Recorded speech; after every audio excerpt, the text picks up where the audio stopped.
Listen, I'm gonna beef with James Cameron. I'm actually gonna show up to his house with a tank. Good morning and happy day before Thanksgiving, although you will be watching this the day after Thanksgiving, so I hope you're full and happy and have had a great Thanksgiving. Today, I would love to talk about 2025 film releases that I have to see before the year ends. And now a lot of these have been released. A lot of them were released at festivals and have not had a theatrical release yet throughout the United States. Some of them have not come out yet, but they are all labeled as 2025 releases. So these are just the 25 films that I would love to watch before the year ends. We are going to start off with Marty Supreme by Josh Safdie, starring Timothée Chalamet. Listen, I am a huge Timmy stan. Okay, I have been since Call Me by Your Name. Timothée Chalamet, like everything about him, I really look up to. I think he's funny. I love his drive. I love how hard he works, and you can tell that he takes his career extremely seriously. And I just think that's a great person to look up to in terms of wanting greatness. He has a lot of ambition and he works really hard on marketing his own films, which I think is superbly awesome. Marty Supreme is set in New York City during the 1950s about a table tennis star. Okay, it's a ping pong movie, and Timothée Chalamet has low-key been training for this movie since, I think it said since he was doing Dune. So it's been like 5 years, which is insane. I hope this is the movie that finally gets him an Oscar. I don't know, because we've had a lot of really great male leads in movies this year, so we will see, but I would love to see him finally win an Oscar as a lead actor in a performance. He has been nominated many times, and Marty Supreme is just one of those Christmas movies I gotta see before the year ends. Next, I have Hamnet from Chloe Zhao. This stars Jessie Buckley and Paul Mescal. It is set during Shakespearean times. It's actually about Shakespeare. Okay, Paul Mescal plays Shakespeare. Jessie Buckley plays his wife, Anne. And true to the story of Shakespeare, he loses a child at some point, and after he has lost that child, he uses that experience to write the story Hamlet, write the play Hamlet. And this is about the birth of that story. It's about the birth of their child, the death of their child, and then also the birth and rebirth of William Shakespeare after getting through this. I'm sure it's going to be a lot more focused on Jessie Buckley as like the mother and the woman who lost the child. The movie looks gorgeous. I did have an opportunity to see it in Dolby, and I will forever regret that, because I know that at the end of the movie there's a big stage play. I'm sure it's Hamlet that they're doing on stage, and I bet that looked really good in Dolby. But Hamnet, I gotta see that one before the year ends. Okay, I have Lurker. This is directed by Alex Russell. It stars Theodore Pellerin and Archie Madiqui. Oh, also Havana Rose Louis is in this movie. I love her. So I'm just gonna read the synopsis to you straight from Letterboxd. It says, when a 20-something retail clerk meets a rising pop star, he takes the opportunity to edge his way into the in crowd. But as the line between friend and fan blurs beyond recognition, access and proximity become a matter of life and death. I saw the trailer for this one time. I believe it came to theaters for literally like 2 days, and I missed it. So I want to watch Lurker so badly. I'm praying that it comes to streaming before the year ends. It just looks really cool. I love movies about obsession, also this like parasocial relationship. I think that is such an interesting topic, and I hope the movie's good. I also really like the actors, so I'm excited to see this one. I have Eternity. This is directed by David Frayne. This stars Elizabeth Olsen, Miles Teller, and Callum Turner. I think this one looks super cute. It's an A24 film. Basically, what I understand of it is that she was married to someone for like a year or two of her life, and then he died. She got remarried and spent her whole life with this other guy. Well, now they're all dead, and now she has to choose who she wants to spend the rest of eternity with. This is a concept that has low-key haunted me my whole life. I've always thought of the concept of eternity and like what happens if you are married to two different people. I'm not very religious now, but I used to be very religious as a kid, and that was always a question that I constantly questioned within the religion that I was in, of like, what happens if someone dies? Like, who do you end up with? What is the answer to that question? Obviously no one had the answer, but I think that this movie is a really clever idea, and I'm really excited it was made. It's kind of just, like I said, an idea I've had for my whole life, and I'm really excited to see how the movie turns out. Okay, I have Him from Justin Tipping. I know that this movie got bad reviews. Okay, I know that a lot of people thought it was very mid or just simply not very fun and not very good, but I still think that the idea is super cool. So from what I know about it, we have this up and coming football star who gets the opportunity to train with an elite pro footballer. But as he's like training with that man, he finds out the cultish behavior that's behind the football league, and like how this man actually rose up into greatness within football, and like what it took for him to get there. And so it's kind of a how far will you go for greatness kind of movie. And I love movies like that. I really do. I still think it's going to be good. It is labeled as horror horror as well, so I hope to be spooked. I'd missed it in theaters, but I would love to watch this one before the year ends. Ooh, okay, I have Sentimental Value. This is directed by Joachim Trier. I'm so sorry for mispronouncing names. I should have looked them up before. If anyone wants to correct me in the comments, please do so. I will learn from corrections, I promise. So I'm just gonna read the synopsis here. It says, sisters Nora and Agnes reunite with their estranged father, the charismatic Gustav,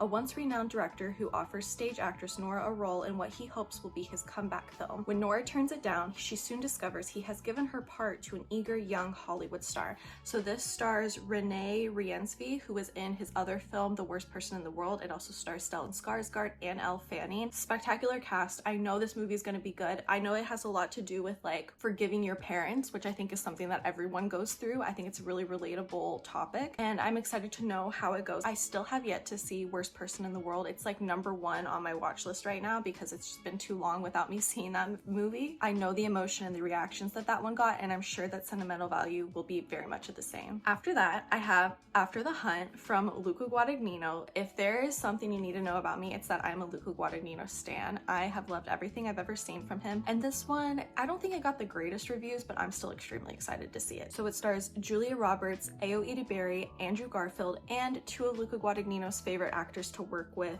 Michael Stolberg and Chloe Sevigny. A college professor finds herself at a personal and professional crossroads when a star pupil levels an accusation against one of her colleagues, and a dark secret from her own past threatens to come to life. I'm just excited to know where this one's gonna go. I know it has a lot to do with like false accusations, but also the Me Too movement. I'm really interested in knowing what Luca Guadagnino has to say about those two topics because they're two topics that I feel very strongly about. So I'm just interested in knowing what the movie is going to actually entail and how it's going to unravel. Plus it has a great cast that I'm really excited to see. Okay, next I have Highest to Lowest from Spike Lee starring Denzel Washington. I still have not seen this movie, and that's just honestly depressing for myself. I love High and Low, which is an old Japanese noir movie from the 40s or 50s, and this is like a remake of it, an American remake from Spike Lee. And I know that his American remakes have not always been the best or the most popular, but I'm sure this one's gonna be really fun. It got good ratings, and Denzel Washington, he's just wonderful to watch. I love seeing him act. Ooh, next I have Warfare, directed by Ray Mendoza and Alex Garland. A platoon of American Navy SEALs on a surveillance mission gone wrong in insurgent territory. A boots on the ground story of modern warfare and brotherhood told in real time and based on the memory of the people who lived it. I think that this cast is gonna do super well. I love, where is he? What's his name? Charles Melton. I love him. And looking at the rest of this cast, I didn't even know all these boys were in this movie, but I'm excited to see that. I do really enjoy war movies. I love seeing like the reality of war instead of like the war that propaganda teaches to us. I would much rather see the war that is told from real perspectives or within movies based on real perspectives. And this movie I know was written by people who actually went through things like this, and so I'm sure it's just gonna be really good and really telling of like a good war story. And also brotherhood, like I can't deny, I think that's a really cool topic. Okay, this one's kind of jokey, but I have My Oxford Year, directed by Ian Morris. An ambitious American fulfilling her dream of studying at Oxford falls for a charming Brit hiding a secret that may upend her perfectly planned life.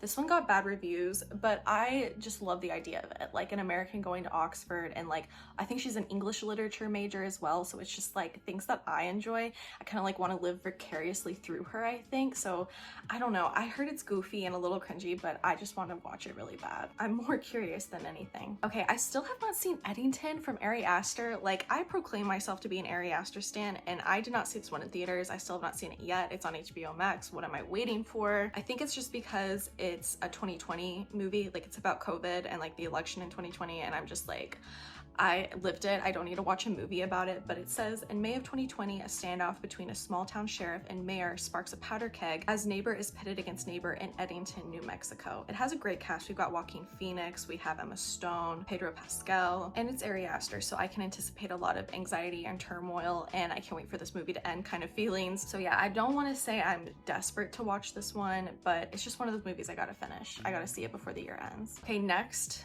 on the flip side of that, I have No Other Choice from Park Chan-wook.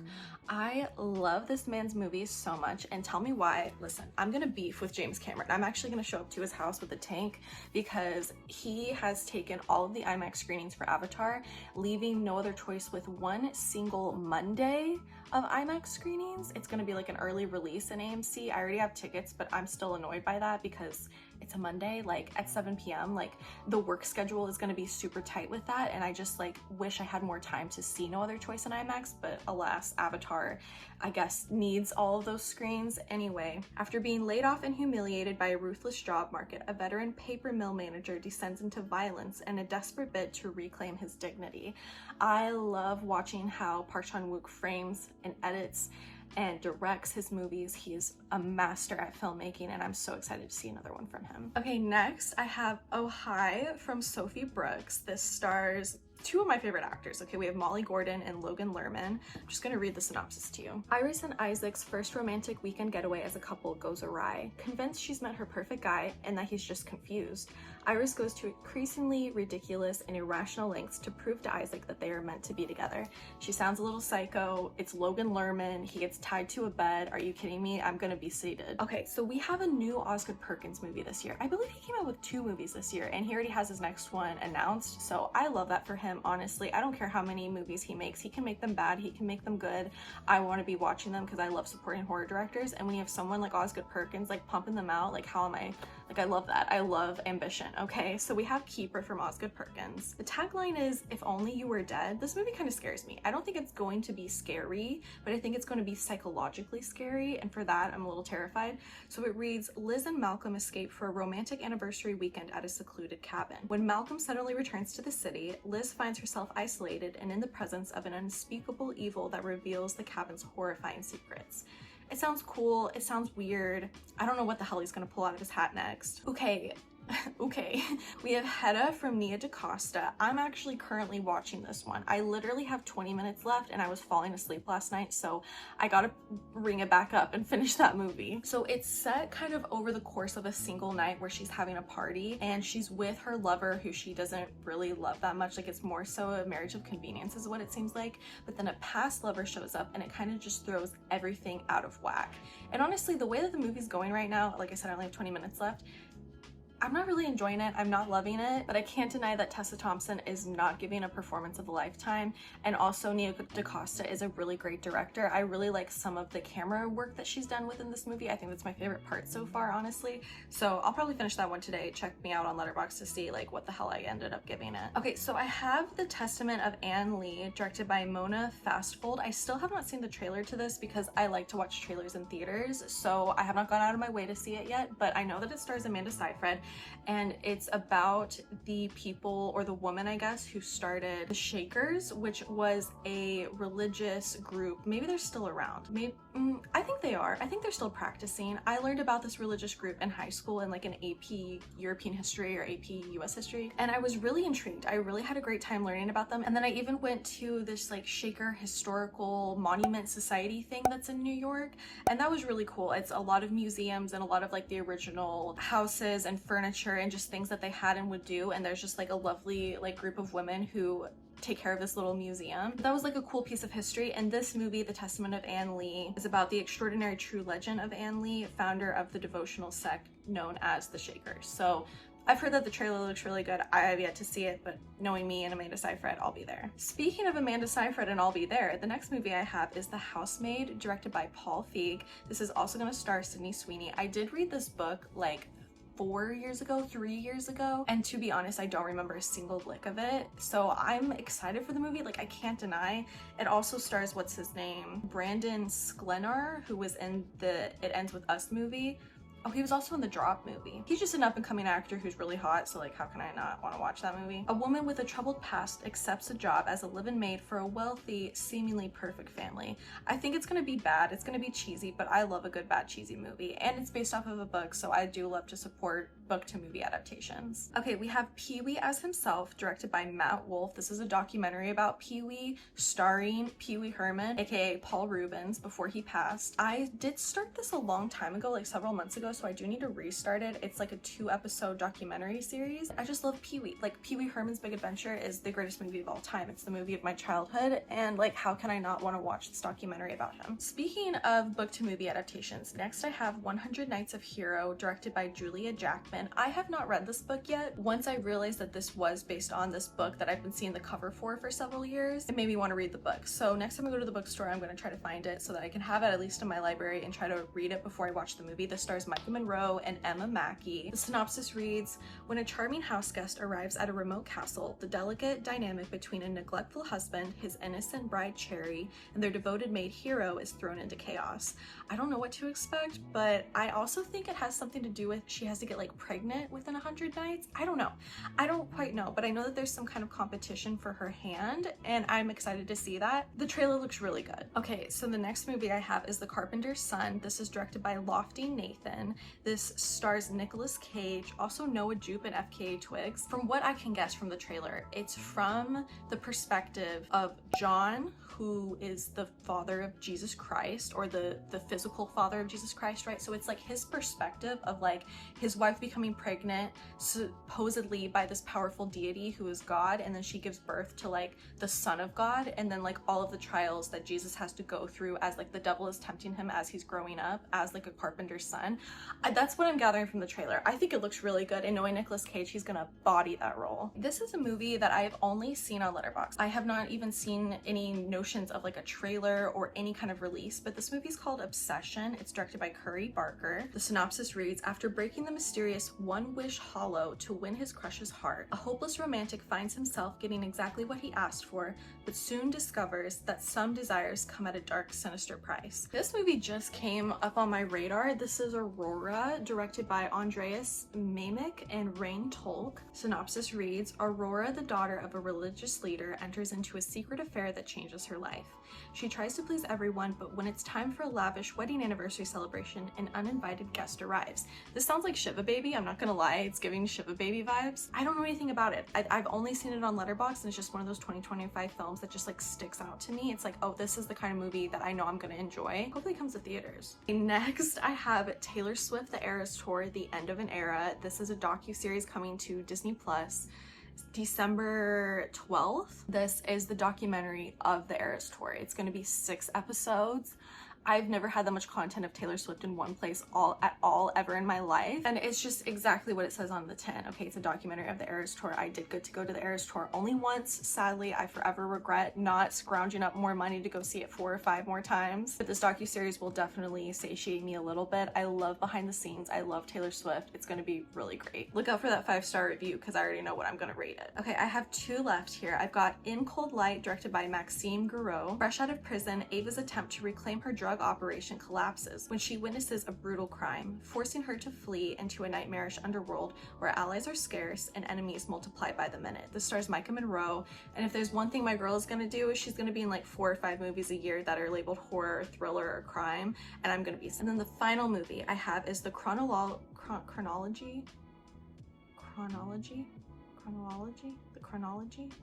The final movie I have is The Chronology of Water. Is that how you say that? Chronology? Chronology? Okay, it sounds weird in my head, but The Chronology of Water, directed by Kristen Stewart. This is her directorial debut. This is also a book to movie adaptation, so I need to get that book ASAP Rocky. The synopsis reads, growing up in an environment torn apart by violence and alcohol, a young woman finds her voice through the written word and her salvation as a swimmer. I'm not quite sure who was interviewing Kristen Stewart when she had premiered this movie at a festival recently. Maybe it was a co-writer, I can't remember, but she spoke on Kristen Stewart directing this film and how she had never worked with someone who needed to direct a movie so bad. And hearing that is really cool. I know that Kristen Stewart has been in the business for so long. I believe it so well. Like, she's done the acting thing, and I think that her behind the camera is going to just be a whole other side of Kristen Stewart that is going to be even more wonderful and perfect for the film industry than her as an actor already is. I think her behind the camera is just going to be superb, and I'm really, really excited to see how this movie soars. Well, that was 25 2025 films that I would love to watch before the year ends. Again, a lot of these have been released. A lot of them came out at festivals and have not had a theatrical release yet. A lot of them are set, like they're labeled as 2025 films, but they just have not even had a trailer yet, or I at least least haven't seen one. A lot of them are coming out to theaters within the next month, so I have a good watch list for the rest of the year. Let me know, are there any other 2025 releases that you're really excited for that you haven't seen yet, or that have yet to come out that you'd like to see? Let me know in the comments down below. Are there any that you think I've missed that I should definitely keep an eye out for? Please let me know those too. Well, that's it, you guys. Thank you so much for watching. If you are a returning subscriber clicking on another video of mine, thank you so much for the support. I really do appreciate it. If you are new to this channel, consider subscribing so you don't miss any book or movie content that I make in the future. If you like this video, give it a like. All of my social media are in the description box below, so don't forget to follow me on those. And I'll see you in the next one. Bye!